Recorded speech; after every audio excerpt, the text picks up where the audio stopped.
Hi, this is Country Carrie. I'm about ready to start another batch of sugar cookies, and I thought I would bring you along to let you know what my favorite sugar cookie recipe is, and give you some tips on when I make it.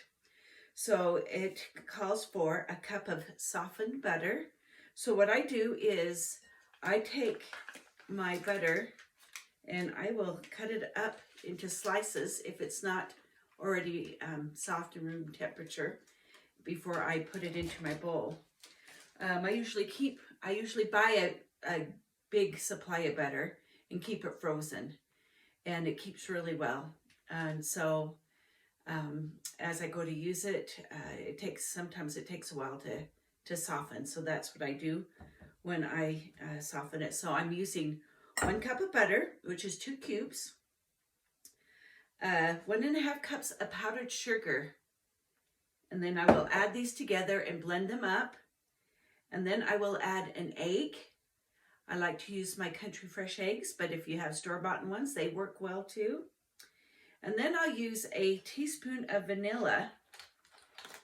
And my mom used to always use pure vanilla and use just a little less, but I use what's less expensive, and that's my imitation vanilla.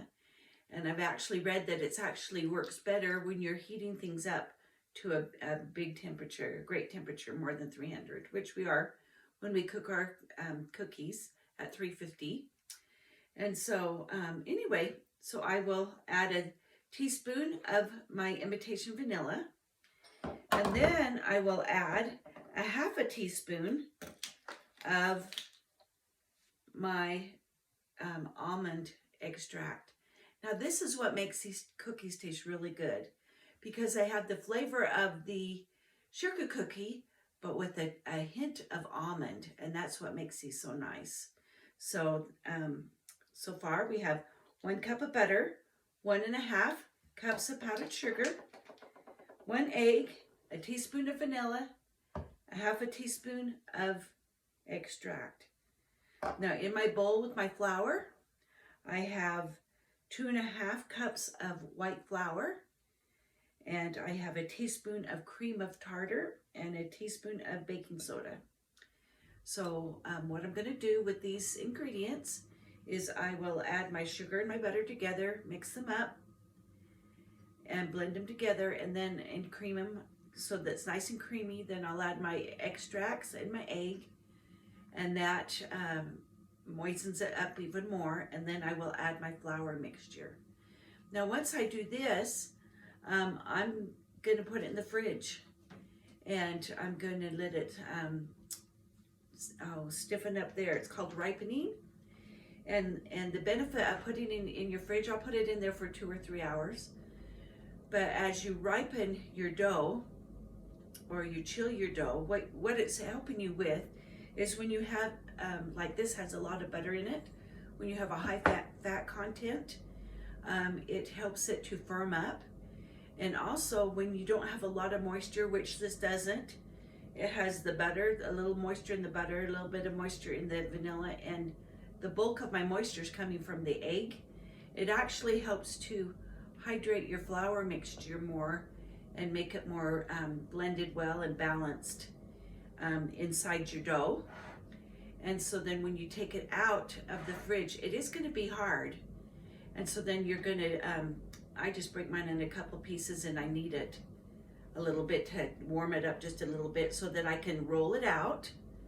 And you roll it quite thin.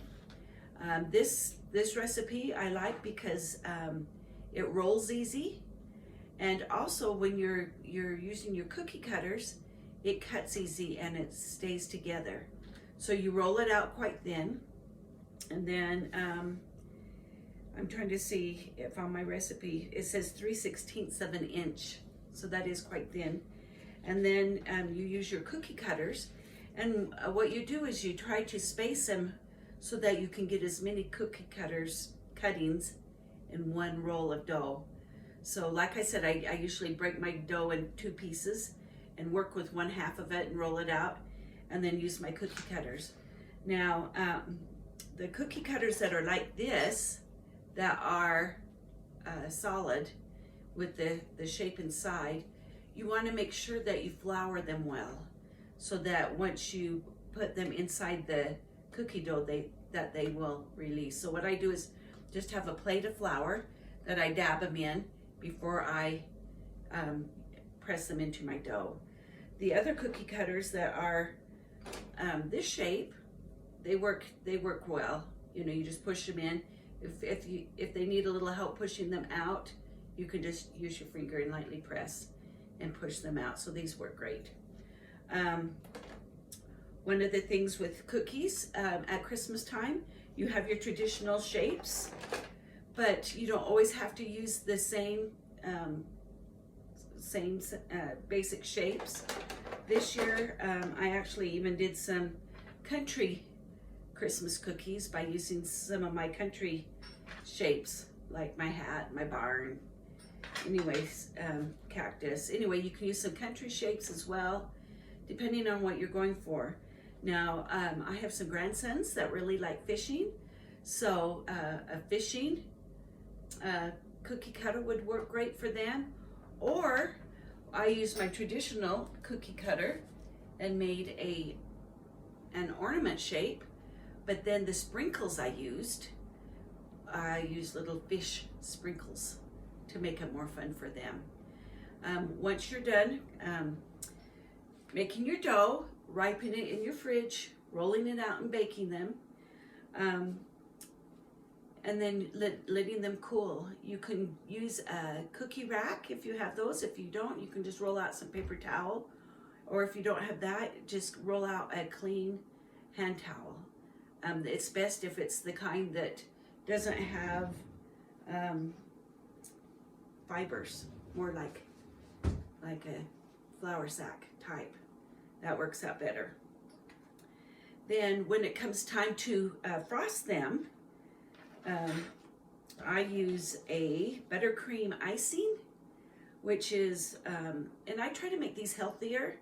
So I just use 1 cup of Crisco, 1/4 a cup of softened butter, 2.5 pounds of powdered sugar, and a teaspoon of flavoring. So you can use your vanilla, you can use your almond, or if there's another type of flavoring that you want to do, if you're making your frosting green and you want it mint, you know, whatever flavoring you want to do. And then I also add a dash of salt, and that kind of enhances the flavor. Now, when I'm mixing the milk in, depending on what I'm using the icing for, if I'm using it for spreading, I'll use approximately 3/4 of a cup of milk. If I'm using it for decorating, which I want it to be more firm and thicker, then I will use 2/3 of a cup of milk. Now the milk amounts that I specified are approximate, because what I do is I measure that amount and I just pour about half of it in, mix it up, and watch it while I'm mixing it so that I can get the desired consistency. One of these batches will actually frost 2 batches of cookies. And so some of my frosting of the cookies, yes, some of them I just frosted all the way white, and then I had some red and green in my cake decorating tips. Some I didn't frost all the way. I just put a little dab here and there for his beard and his muffs, and then use the cake decorating tip for that. And so, and some of them I didn't even frost at all. What I did is, right before I baked them, after I put them on the cookie sheet, I put some red and green sprinkles on it, and then the sprinkles baked inside of it and made colors. So, so there are different ways you can do with her frosting. Any other tips I want to give you? Oh, so as far as making this more simple for the holidays, if you want to make your cookie dough, you know, 4 or 5 days ahead of time, and do it out so that your ripening is all done. So when your kids are home from school and you want to make those cookies, you just pull the dough out and make those cookies. You can do that ahead of time. Another thing you can do is you can even freeze your dough You can roll it up in wrap and saran wrap and freeze it, or put it in an airtight container and freeze it for months before you use it. Another thing that you can do is when you're making your cookie dough and you're making your shapes, if you have extra cookie dough on hand, or if you want to just get ahead of things, you can actually roll it out, make your shapes, and put it on some parchment paper on a cookie sheet close together, and then freeze it, and then you can take out your shapes out of the freezer. That you have different parchment paper lining the different layers, but you can just take them out actually, and then place them on your cookie sheet or on your parchment sheet to bake on your cookie sheet, and just cook them 350 in your oven until they're light brown.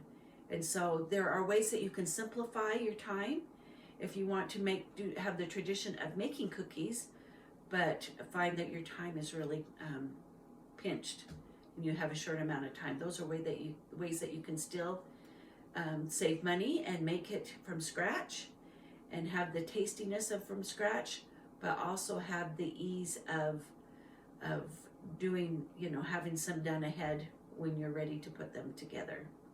Anyway, that's just one of those fun Christmas tradition cooking tips. I'm going to take off my ugly Christmas sweater and put on my apron and get busy and make this batch. I want to wish you all a happy holiday season, and make sure that you add traditions to them and simplify when you can. Take care. Bye-bye.